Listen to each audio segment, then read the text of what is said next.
Make sure this is working. And I think, Mark, that we are good to go. And I am here today on Clubhouse with my dear friend, Mark Schaefer, who's a globally recognized keynote speaker, educator, business consultant, and author. His blog, Grow, is hailed as one of the top marketing blogs in the world. I check it out almost every day, Mark.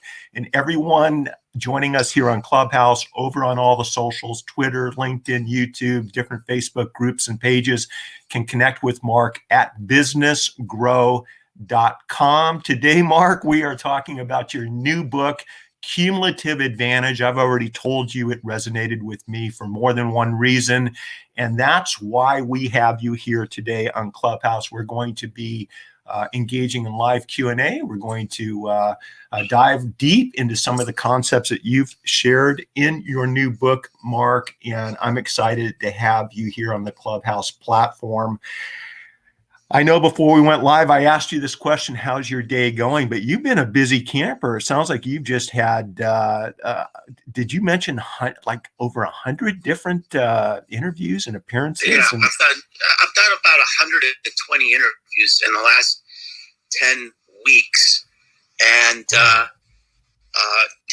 really this sort of aligns with some of the ideas in the book about creating momentum.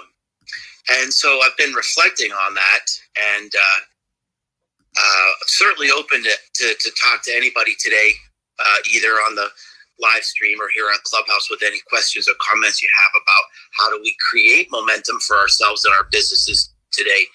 But, one of the ideas is once you have momentum, a key way to build it, of course, is through creating awareness. And some of the research I share in the book is that the best way to do that in this connected world, it's a lot different than it used to be. Years ago, the traditional marketing PR field, where you'd have like a 12-month launch plan or something like that. The idea today is to create what I call the sonic boom, is to create this awareness, to throw everything you've got at it for a couple of weeks. And there was some great research done by Steve Rayson when he was at BuzzSumo. He was the founder of BuzzSumo.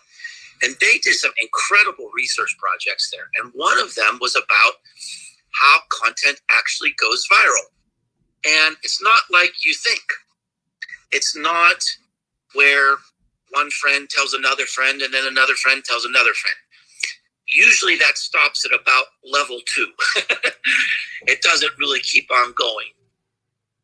But what we're seeing on the web, how information really moves, is through powerful voices. So these are trusted people with large audiences. I mean, you might call them influencers, but it could be anybody. And so how do we get this to move in a big way everywhere at once is kind of the way to look at it. Now, there's also a connection here between that strategy and your personal brand, which of course is another big passion of mine. And I think creating a personal brand is very, very important.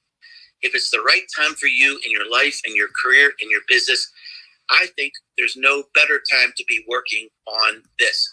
Now, the connection between the personal brand and creating awareness in a big way for your ideas or your business is that the stronger your personal brand and the more established you are, the bigger favors you can ask. So I wrote my first book 10 years ago. Actually longer than that now, I guess, maybe 11 or 12 years ago.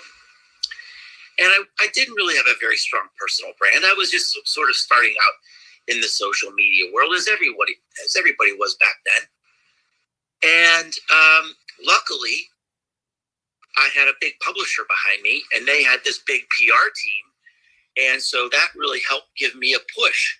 They created the Sonic Boom for me in those early days. Now, if I wanted to reach out to people who I know back then, I couldn't really create a sonic boom. I created more of a sonic whisper because I didn't have much of a presence. I wasn't known. I didn't have these relationships. Today, as I have worked on my brand all this time, I have a bigger following. I have more fans. I have a more powerful voice, and I have more powerful connections. I've established great relationships and friendships with people who are thought leaders in this space. And so now I've got a book coming out. I could say, hey, can you help me with this? Can you, put this on your podcast? Can you, do something on your blog about this, for example? And so there is a direct correlation between the power of your personal brand and your ability to create this sonic boom of awareness for other projects. It could be raising money for a nonprofit. It could be spreading ideas. It could be getting, a speaking engagement.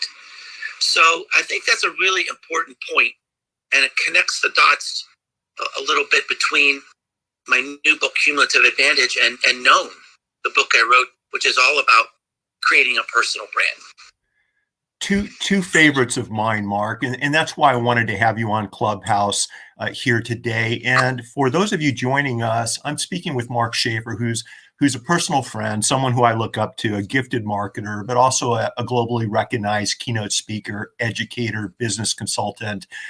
His blog, Grow, Grow, over at businessgrow.com, is one of the top marketing blogs on the planet. Mark's new book, Cumulative Advantage, is something that really resonated with me, everyone. And in addition to sharing Mark today with everyone here on Clubhouse, and we're going to be opening it up for Q&A, so you guys can come up and say hi and ask Mark questions about his book. We are also live streaming the audio through StreamYard to all of the top social media platforms. Mark, it's working very, very well. I want you to know that. So when this room's done today, everyone, the content that Mark shares during today's room will be available tomorrow, next week, next month, and next year. I'm trying to take the cumulative advantage of my opportunity today to add value to my community. And Mark, let's take a couple of steps back. I noticed that the first 3 sentences of your book in Cumulative Advantage are as follows. Tim Ferriss knows Oprah. I do not. The underlying purpose of this book is to figure out why. We started off our Clubhouse room this morning with you sharing a little bit about the answer to that question. But my question to you, Mark, is, having researched and written the book, all the people you've interviewed, the stories you shared in the book, did you figure out the answer to that question? Why is that the case? Well, there is a big reveal at the end of the book.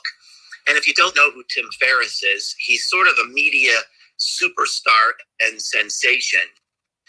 And he's written, I think, 4 or 5 now New York Times bestselling books. His first book, The 4-Hour Work Week, was on the New York Times bestseller list. I think it was for something like 500 weeks.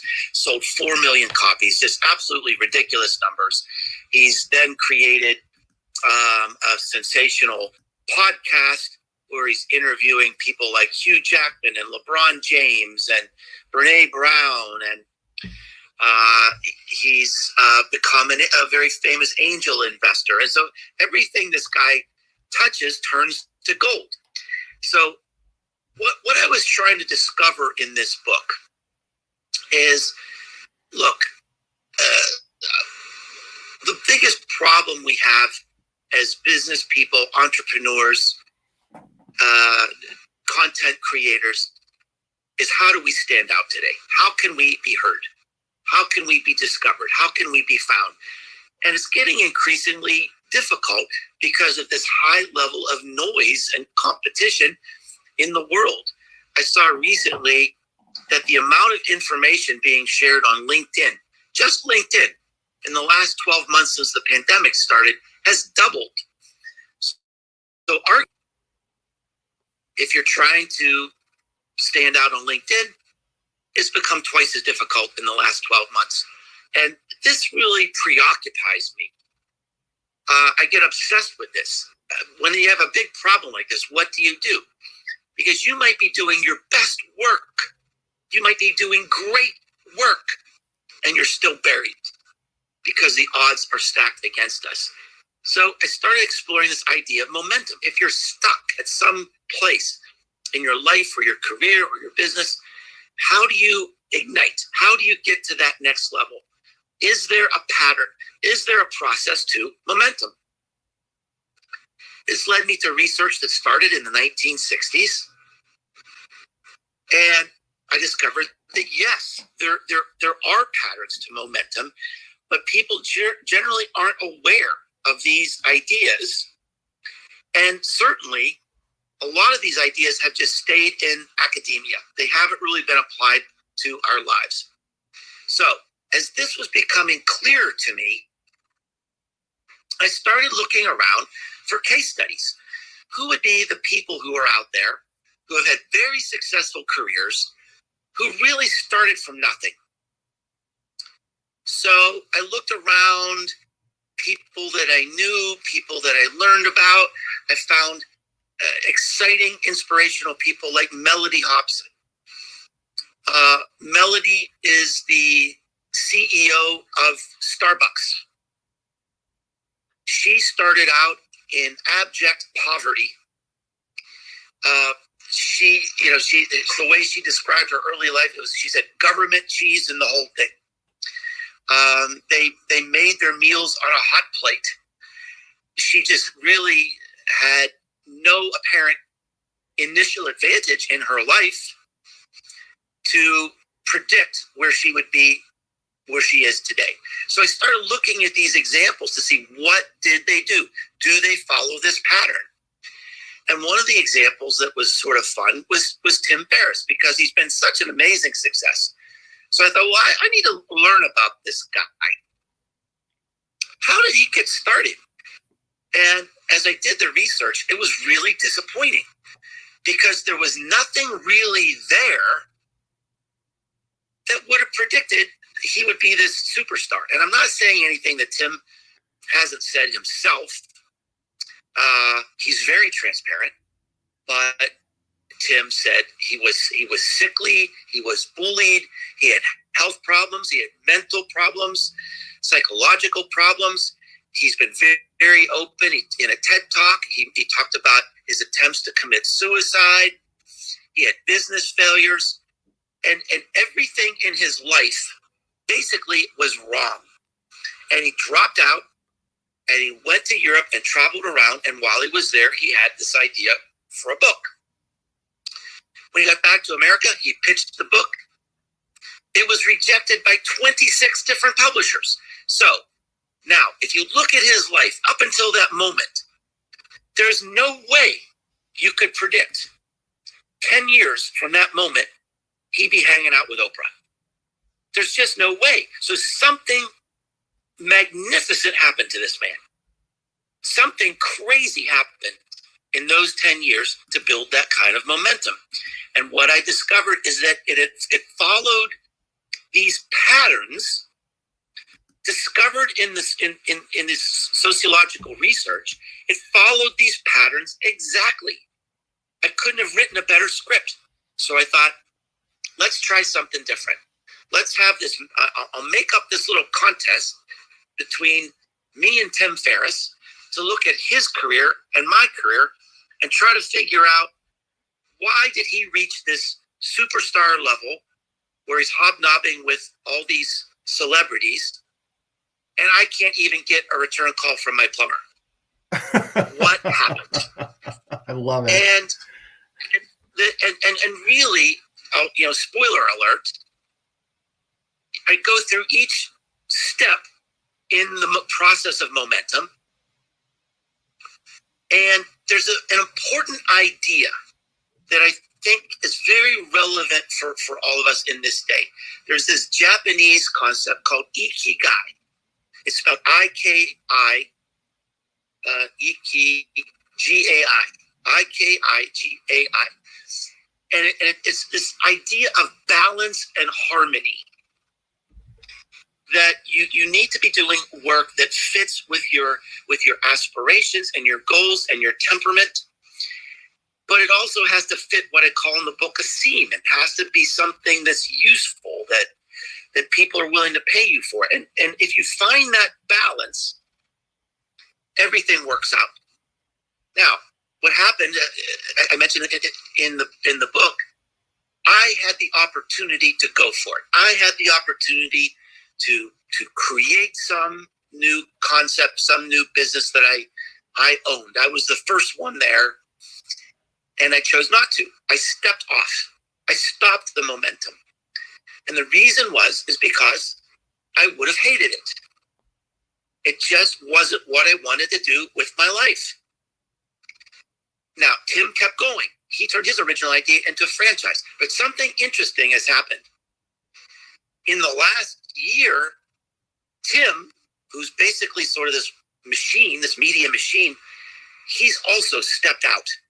He's stopped. He's pulled away from a lot of his activities because of this same thing. It wasn't meeting his lifestyle expectations. He needed to step back. He needed to slow down. He needed to reevaluate.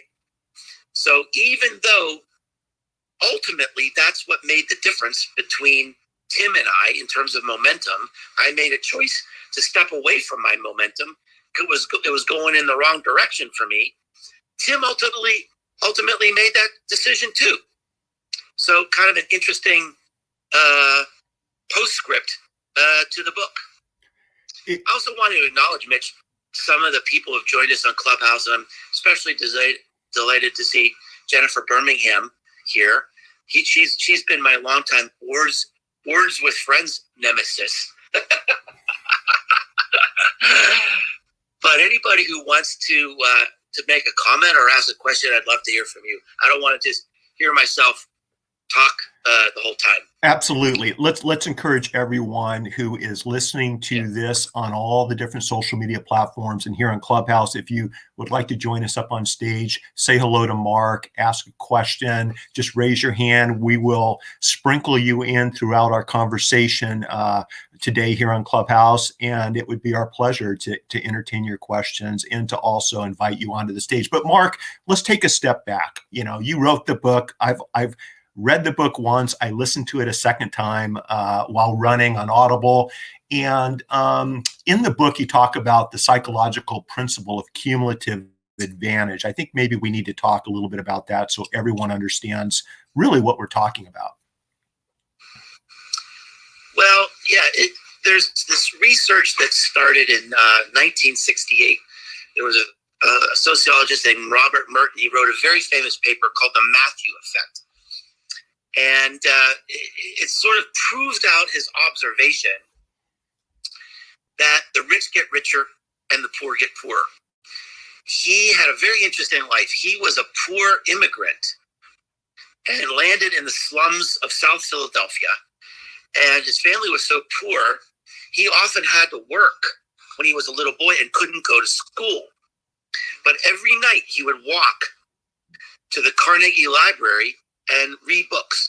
And he would walk from his slum past these big mansions near the Carnegie Library. And it was like, how do these people get here? They just keep getting richer. And look at my family. We're going the other direction. How do you build momentum to change that? Long story short, against all odds, he got a scholarship to Temple, got a scholarship to Harvard, earned his PhD, became a professor at Harvard University. And he saw these patterns repeating, that individuals that had some advantage in their life kept building the advantage on over advantage, over advantage, over advantage, and it created this unstoppable momentum. So he wrote this famous paper based on his study of Nobel Prize winners. And since then, this idea of initial advantage has been proven in sports, entertainment, technology, and it's not necessarily money. It's not necessarily education. It could be a combination of all those things. It could even be where you live, where you were born, right? And maybe as you're listening to this, you're thinking, gosh, this describes a lot of the sociological issues in America today, some of the inequality issues in America today, some of the social justice issues. And you're right, it does. And I address that in this book as well. You do very much, Mark. You do. So you look at someone. Go ahead. Go ahead, Mitch. No, I was going to say along those same lines, exactly what you're talking about is you shared the Tyler and Cameron Winklevoss example. Right. Yeah. So these are the fellas who were in the Social Network movie. These were the 6'2", blonde, chiseled, handsome rowers who went to Harvard, and they sued Mark Zuckerberg for stealing the original code for Facebook. And I mean, they grew up in a millionaire family. They went to a private school. They went to Harvard. They got tapped for this secret social society, which basically assured that they had access to the top leaders in government and society and business for the rest of their lives. And it goes on and on and on and on and on and on and on. And they're billionaires. And if you look at their lives, it's like, well, gosh, it seems inevitable that they would be billionaires. They'd really have to blow it to not become billionaires. And the story shows how advantage builds on advantage. And the thing that obsessed me was, what if you don't have all that stuff? How do you change the narrative? How do you create momentum on your own? And the lens of the book is really marketing, business, personal brands. But as you read the book, and as I wrote the book, it was inescapable to me that there are larger considerations here, which I addressed forthrightly at the end of the book. But the idea behind cumulative advantage is that there is a way to change the narrative, even if the odds are stacked against you. There are patterns that really are accessible to anyone. You don't have to be a millionaire. You don't have to have an Ivy League education. You just have to recognize how this pattern of momentum works. So let me give you a small example. So this is something I observed just in the last 10 days. Now, momentum begins with an initial advantage. It could be something that you're good at. It could be someone that you know. It could be a skill. It could be where you live. You have access to a certain community, or you have access to certain people. In the case of Bill Gates, how did Bill Gates become Bill Gates? As a teenager, he had access to early computer prototypes. He was doing coding before anybody else. And that's, he pursued this idea, and that's how we got Microsoft, because he had this early advantage, this initial advantage. So it's not just having an idea. Bill Gates did not just have an idea. There were two other important things that happened that started momentum. First of all, he pursued the idea. He didn't just have an idea about software and operating systems. He didn't just talk about it with his friends. He didn't just post about it on social media. There was no social media back then, but he pursued it. So that's number one. And number two, it fit with a seam in the world. A seam is a fracture in the status quo. It's a shift. It's a change in technology, in taste, in fashion, in demographics, in habits. Could be anything. So let me give you a real life example that I observed last week. There was a headline in the newspaper. It says, Hallmark Cards, the biggest creator of greeting cards in the world, is ending their e-card division. Now, I read this and I thought, this makes no sense whatsoever. online. Everything is going e-commerce. Why in the world, at the peak of this trend, here in a pandemic, would a company end their e-commerce efforts?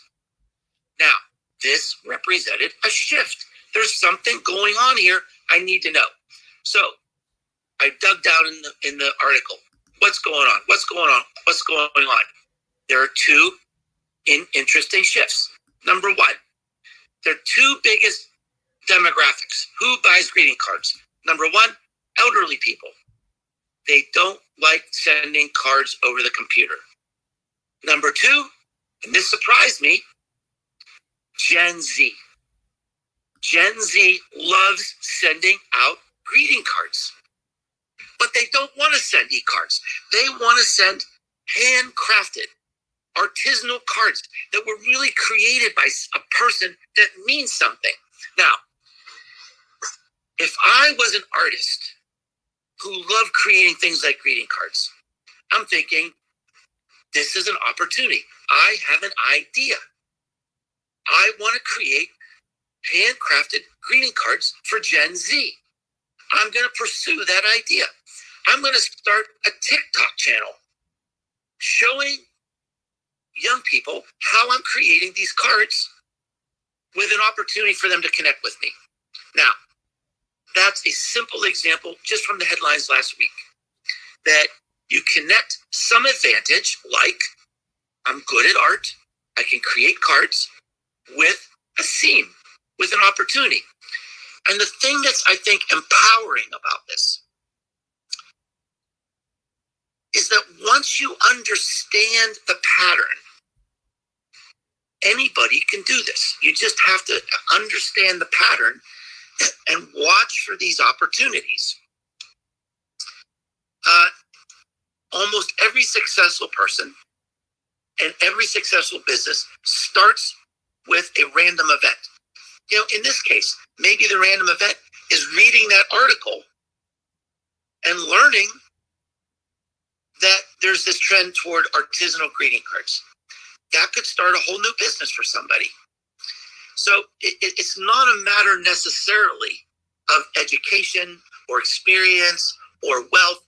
It's really a matter of knowing how the pattern works and having sort of a vision of how you can fit into this world. So that's really how momentum starts in almost every case.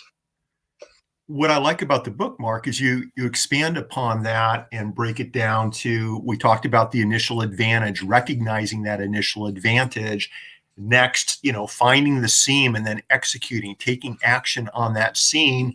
But then you continue with 3 more steps. And I think it's an eye-opener for people that haven't really dived into this mindset. It really does give them a compass to go from point A to from A to Z. Now, having said that, just let me back up a second with respect to Clubhouse.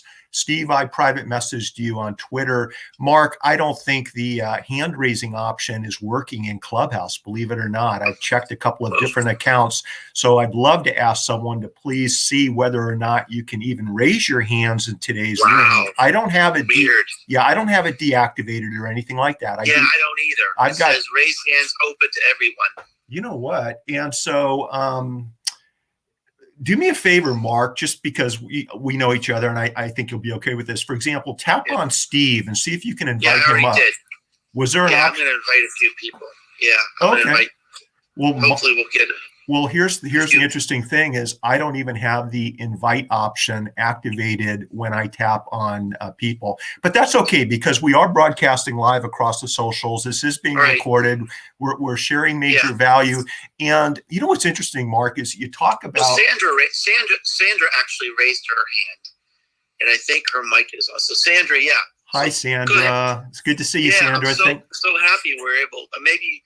I'm not sure if there's a technical problem or not, but at least we've got Sandra has something to say, and we would love to hear what it is. I really didn't have anything to say. I just enjoyed listening to you speak, Mark, and you as well, Mitch.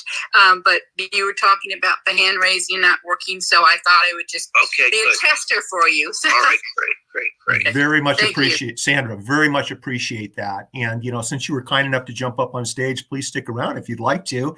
And, while we're here, you guys, we have some mutual friends, definitely tap on each other's profile pictures.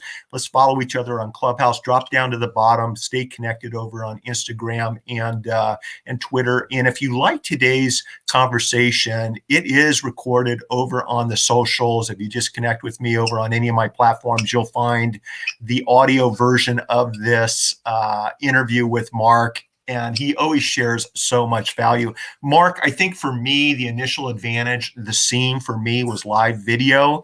I was an early lawyer on social media with our website in '96. It allowed me to really kind of share my voice in a very crowded legal community in Orange County, California. It's one of the largest bar associations in the country, if not the world.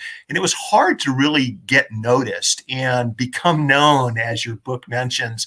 But I did immediately figure out with the internet, with websites, when social media rolled around, and specifically with live video, for me, that was my scene. It allowed me to expand my brand from local to global around the world. I took a risk, because I didn't know what was going to happen, and it paid off. But I'm going to share something with you. When you mentioned at the top of the show about the ability to get burned out, or maybe take a step back, or maybe go a different direction. Maybe things aren't the way we think they are.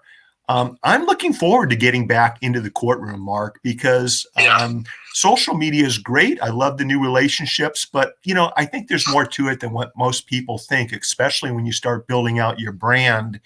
And there's a lot of noise, and there's a lot of things going on, and it can just suck the energy and life right out of you if you're not careful.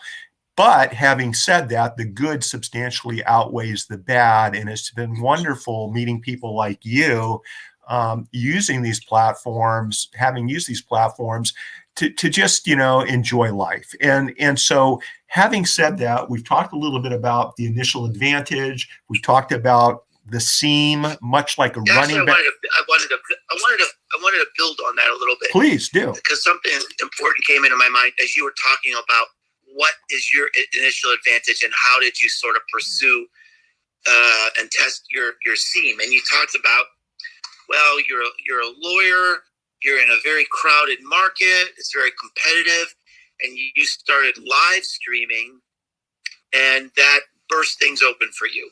That is a great example. But one of the things I want to mention is that I do a lot of coaching in this area. There's a place on my website.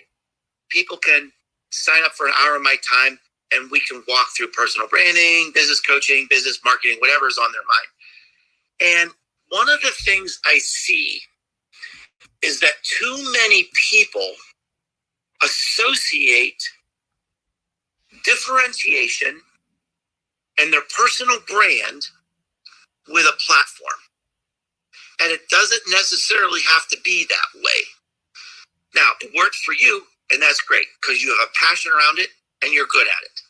So you are the live streaming lawyer. I think you and I know Jacob out in San Diego. He is an immigration lawyer. He's doing Facebook Live. And so he's built his business that way. We know people in our industry. Oh, she's the Instagram lady. Oh, he's the Facebook ads guy. But you don't necessarily have to associate with a platform. And by the way, that can be rather dangerous. I have two pretty close personal friends who placed their bet on Google Plus. They were the gurus for exactly Google Plus. Exactly. And that didn't work out. So one of the things I want you to think about, and by the way, if you're struggling with this, the whole first part of my book, Known, has exercises to help you think this through. But one of the things I want everyone to keep in mind is sometimes Your initial advantage is you. There's no one like you.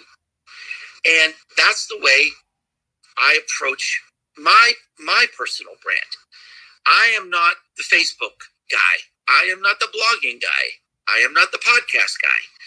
There's lots of other people out there who are better at those things than me. But there's only one me. I've worked in a big company for 25 years. I got 7 patents. I've worked in, I've visited 72 different countries. I studied under Peter Drucker. I teach at a university. I've written 9 books. There's nobody like me. I have a certain perspective. I connect the dots in a way that's unique to me. And so the thing that makes me different is all of those things. And a problem that I see is that a lot of people today are focused on conformity instead of nonconformity. One of the things that is hard for me to watch is that many people I know love going to the social media marketing world mega conference out in San Diego. I think I've gone to the event every single year. Whatever number of years I've been there every time. And every year there's a certain theme. So like when Snapchat came out, everybody had to be a Snapchat. Snapchat is growing. It's going to be the next Facebook and everybody has got to be there. Then it was TikTok and it was like video on LinkedIn. And if we had it right now, it would be Clubhouse. And everybody would leave social media marketing world and they say, this is where we got to be. This is where we have to be. And this is what we need to do. And the magic of the personal brand and the magic of marketing is nonconformity. You don't do what everybody else does. You zig when they're zagging. You don't go do something because some guru or speaker at social media marketing world says everybody should go do this.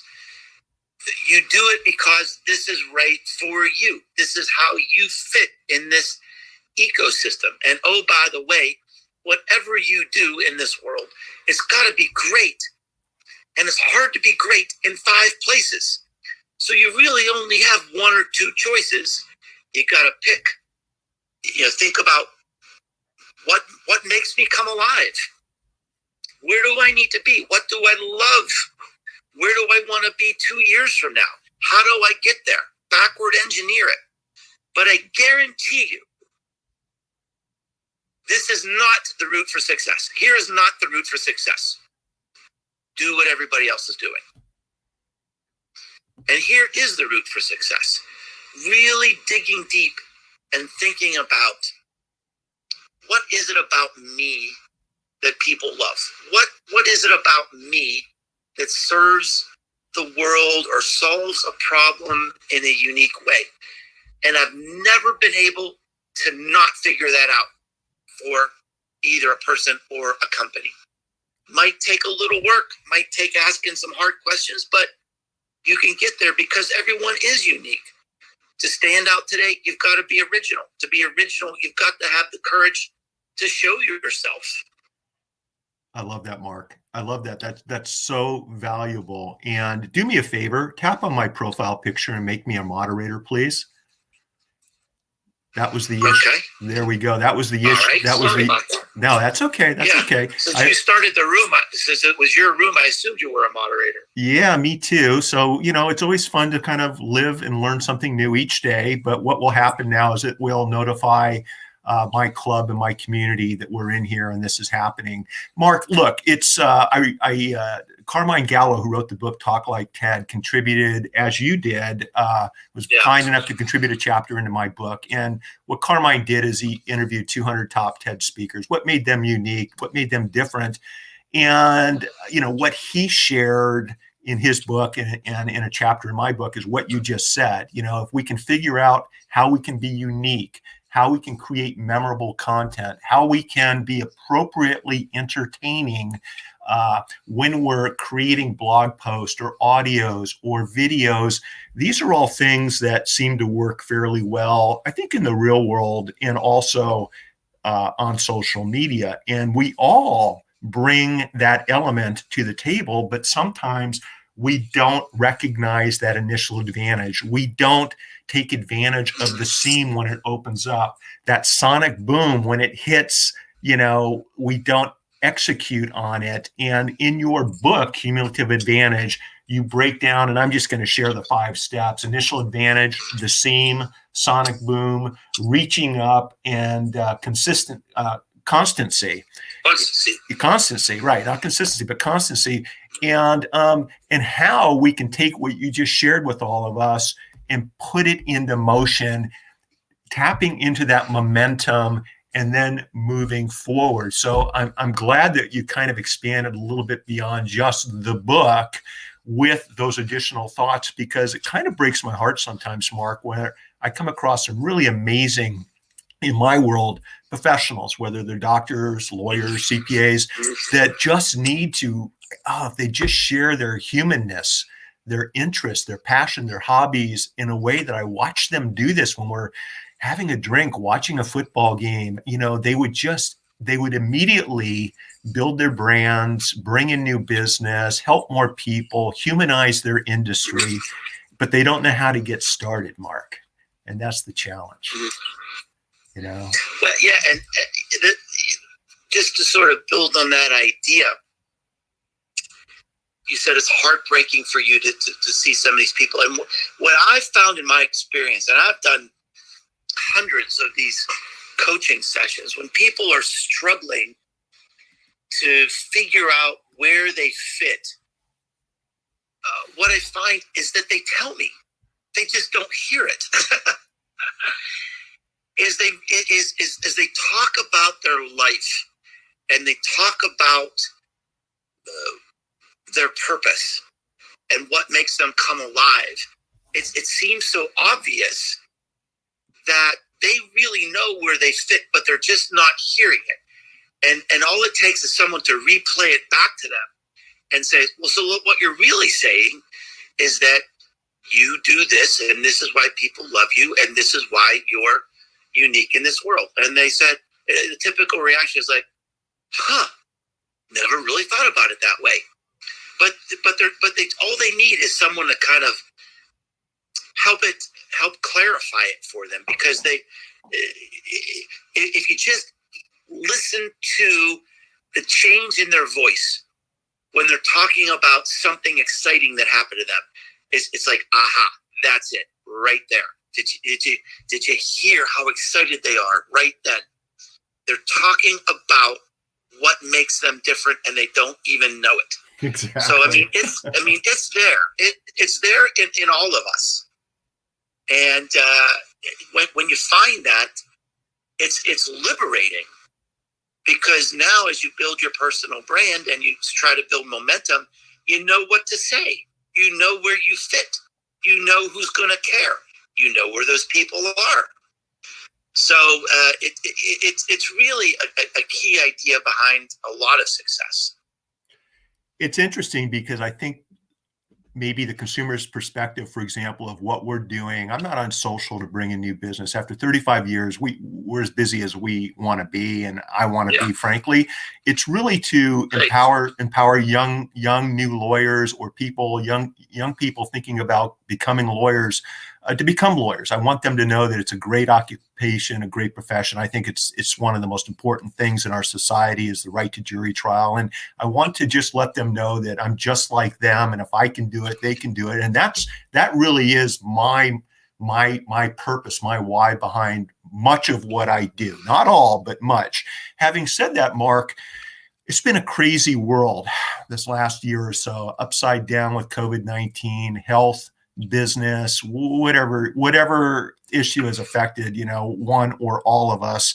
And when we're tapping into this cumulative advantage moving forward through the rest of 2021 and 2022, are there some new elements, some new themes, some new ideas or approaches that you've watched, that you've either realized or watched other people tap into to maximize the cumulative advantage moving forward? Maybe it's incorporating the component of more empathy into everything we do, for example. What are your thoughts, just to maybe give some people an idea moving forward?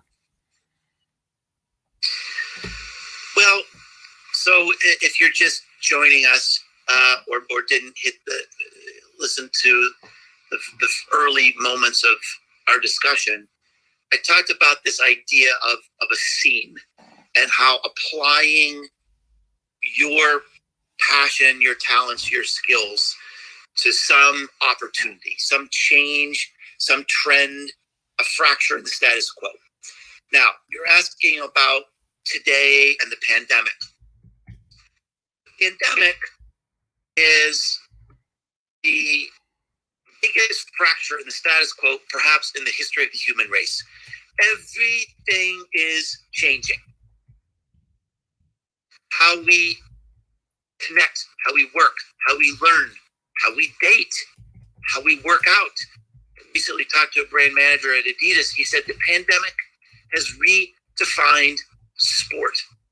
It's changed how we teach our children. And so all of these changes, millions of fractures in the status quo, those are all opportunities. Let me give you an example of how I created new momentum based on the pandemic. So exactly 1 year ago, I had COVID. I was sick. I was very sick for about a month. And out of my haze, I took a look around and realized that my business was gone. I was a speaker without a stage. Everything was canceled. I was a consultant without any customers. Even my college classes had been canceled. And so I went through this sort of period of disorientation and realized, where do I fit in this world? What am I known for? What is my advantage? And it is this: I am a teacher. I can take complex ideas and distill it to its essence and help people understand.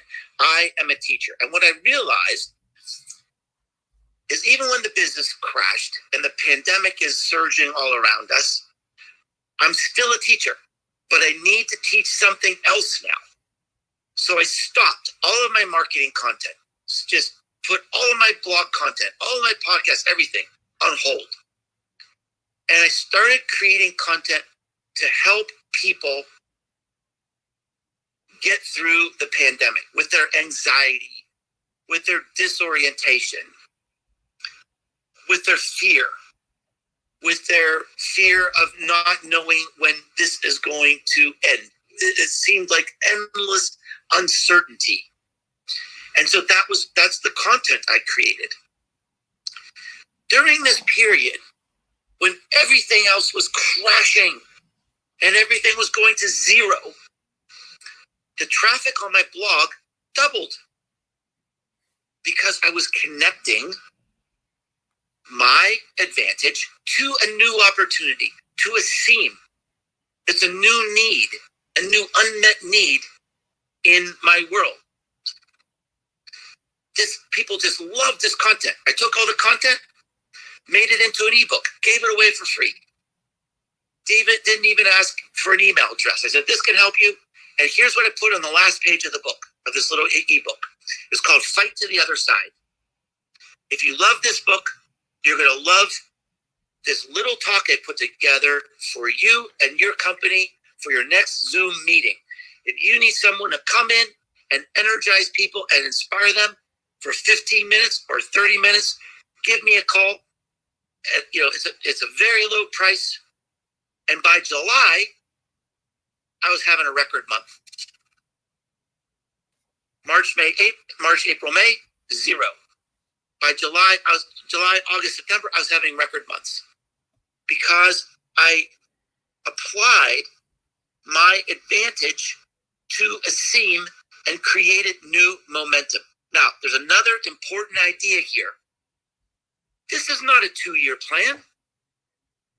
I pursued the idea right now, in this moment, and went as hard and as fast as I could go, because that is the opportunity.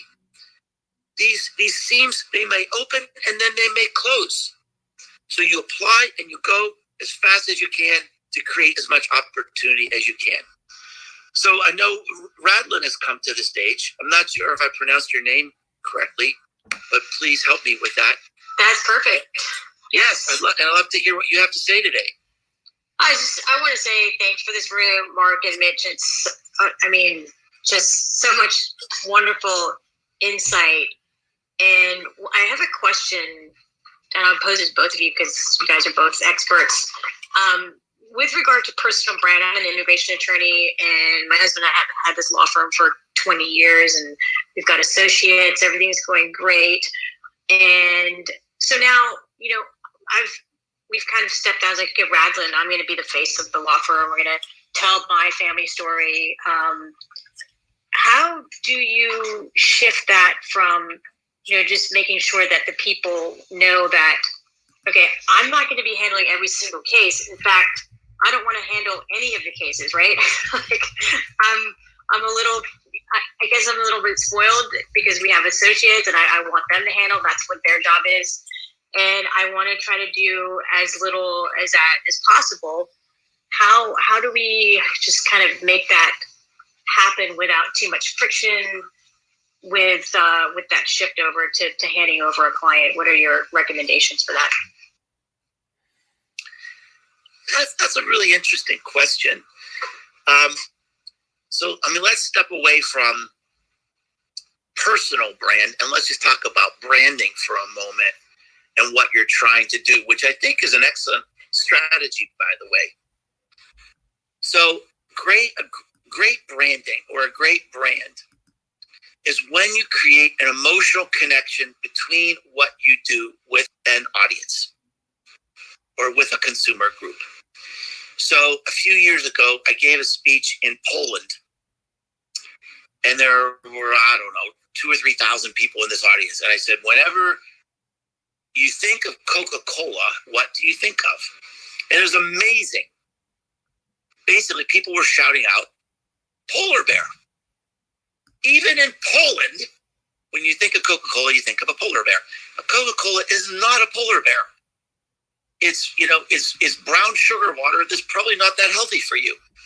But the emotion is like the fun and the companionship and the love of these polar bears. That is branding. It's this emotional connection. Now, let's get down to you and your law firm. This is a personal service. It's a very big deal to make a decision to hire someone like a lawyer. And they're not going to make a decision based on your logo or even your website. They're going to make a decision based on you and knowing you. So you're thinking absolutely the right way. And I'd encourage you to get out there and have video on your site and say, hey, my name is Radlin. I've created this firm. Let me tell you why we do this. Let me tell you why we're special and why we live this and breathe this every day and why we will never let you down. Now, if your competitors don't have a video like that, you're going to win every time. Because the personal brand is super important when it comes to something like personal services. Now, the question that you're asking is fascinating. What happens when they really do fall in love with you and they want to hire you, but you say, well, we've got this whole team behind us? Kind of sensitively, and maybe be involved in some respect, maybe in an initial meeting or an initial call, or at least to touch base, because you are the face of the brand. That's where the trust is. But and maybe also it means encouraging others in your firm to have a place, have a voice. be part of it with you to help share the story. That can help as well. But I think you also need to acknowledge, if you do this well, people are going to love your firm because they believe in you as a person. And that's an advantage you have over mega firms or over huge companies. You know, we love Tesla because of Elon Musk. He's the greatest entrepreneur of our generation. Tesla's been around for 11 years. They have higher market value than Ford. Why? Because you don't love anybody at Ford. You don't love anybody at AT&T. But you can love someone at your law firm because it's you, because you're the face of the brand. So, you know, you're thinking the right way. And I think the answer to your question is you probably will need to be involved in some degree because that's where the trust is going to be. But that doesn't necessarily mean you need to do all the work. Awesome. That was such a fantastic response. Thank you so much. It brought clarity to, you know, what I'm doing and what I'm getting on TikTok every day and Clubhouse, and just trying to be there for the law firm and just make sure that we're ready for the next 20 years. You know, I mean, the goal is not to disappear after my husband and I retire. The goal is to have a legacy law firm because we believe that we provide such a great service to the community. And I don't want that to go away, but sometimes I think, okay, well, what if I'm not? What if no one else is picking up the baton to go out and talk about our law firm and advocate for the law firm and why people should hire us? Because I truly believe we are the best in the business. Hey, Aaron, shout out to my buddy Aaron in the audience. But so yeah, thank you. Thanks for that. We're going to continue to tweak that and figure it out. And Mitch, I love what you said about how, you know, your law firm is very busy. You're not on social media to bring business to the law firm. That's super cool. You know, we're very busy too. And, you know, sometimes I wake up and I'm like, okay, why am I doing this? Right? Why am I creating a reel, or why am I, you know, writing this blog post, or why am I doing that? And I realized, why am I spending so much time on social media? I realized because the impact for me personally that we have one-to-one with a client is just not big enough. You know, when I made that switch to, oh my gosh, the impact that I could have with just a tip, if I could just reach somebody with some tip that they're not going to completely screw up their immigration case, then I'm happy, right? And when I switched it over to, gosh, you're wasting so much time on social media, to somebody is going to see this, even if it's one person, and it's going to help them, you've made an impact. You're going to reach millions of people. And that was it for me. Like, that just, you know, the purpose, the reason, the why, and it was huge. So thanks for sharing that, because I'm right there with you, Mitch. You know, it's full transparency. It's one of many components, right? I mean, there's a business to what we're doing, but for me, what gets me out of bed in the morning is trying to help the next generation. I love it when a big case comes in because of somebody's referral from social media. But Radlin, let me just come back real quick. 10x everything Mark just said, spot on. Obviously, he's the expert. That's why he's here. I will tell you that in my mastermind, the biggest challenge I see is we have brilliant lawyers from around the world enjoying everything that we just talked about. But the biggest hurdle I see lawyers have is actually executing. It's taking action. This isn't rocket science, what we're talking about. Everyone knows what they need to do, or once they hear about it, they're like, oh, okay, I need to do these 5 things to take advantage of the seam, as Mark was talking about earlier. But it's getting lawyers to execute, to actually take that next step. I think it's a combination of, we're super busy, so we don't think that we have time. And number 2, it's paralysis by analysis. We think that next step needs to be perfect when in fact it doesn't. It just needs to happen. And then you keep perfecting it day after day after day until you get it exactly where you want it to be, whether it's getting your team on the same page as you when it comes to branding, whether it's following up with the client and creating an exemplary client experience, whatever your focus is in your firm, it takes work, it takes daily effort. And that's where I see a lot of professionals drop the ball. One thing I'm not going to do with dropping the ball, though, is I want to honor and respect Mark's time. We set an hour aside for today's Clubhouse. And Mark Radlin, thanks for coming up. Mark, I want to thank you for being here.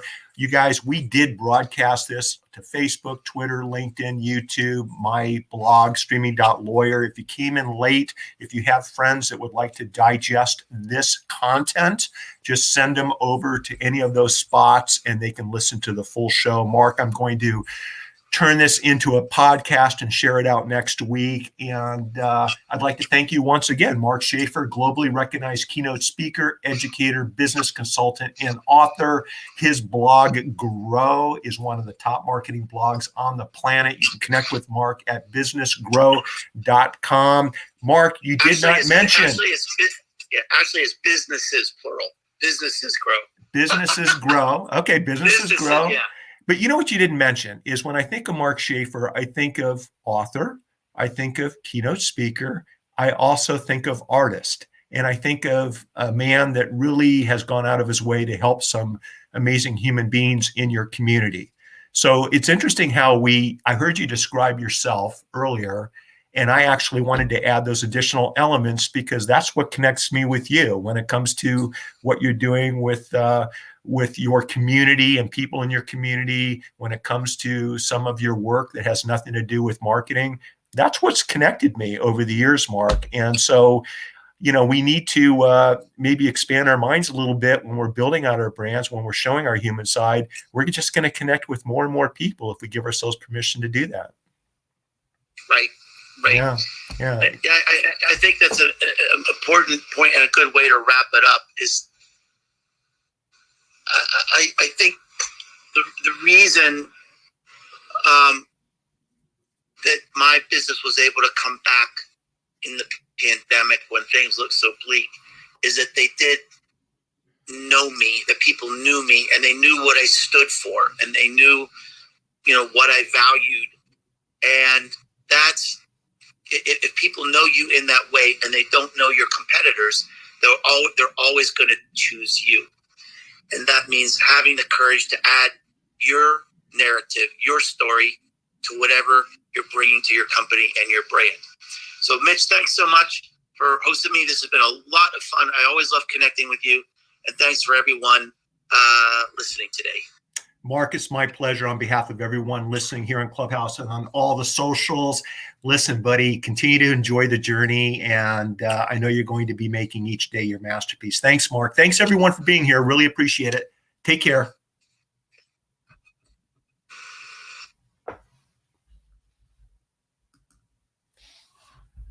And for those of you still listening on the socials, my name's Mitch Jackson. My guest today was Mark W. Shafer.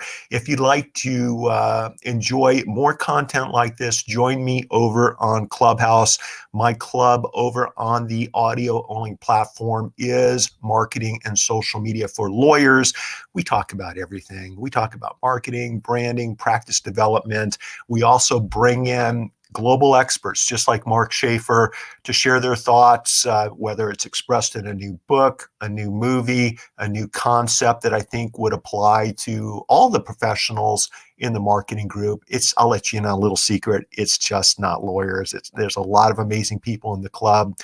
And if you don't want to miss the next live video interview show or Clubhouse room that I'm hosting, you can get updates. I shoot out a short update each morning before I go live.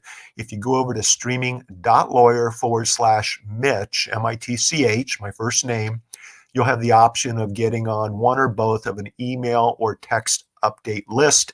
And we'll shoot out a list with a link so you don't miss any of our upcoming shows.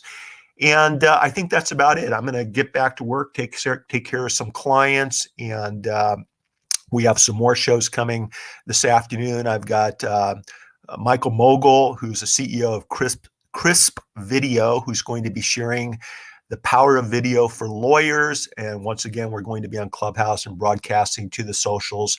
Tomorrow, I've got Harlan Schillinger, who is the godfather slash God, the godfather of legal marketing. He's been doing this for 40 or 50 years, and that's going to be fun having Harlan on. And I've also got Brian Fanzo coming on to help all of my professional friends gather up the courage to press the damn button. Those are Brian's words, not mine, when it comes to creating content, whether it's written, audio, or video on the various social media platforms. This was fun. Stay connected with me over at mitch.social.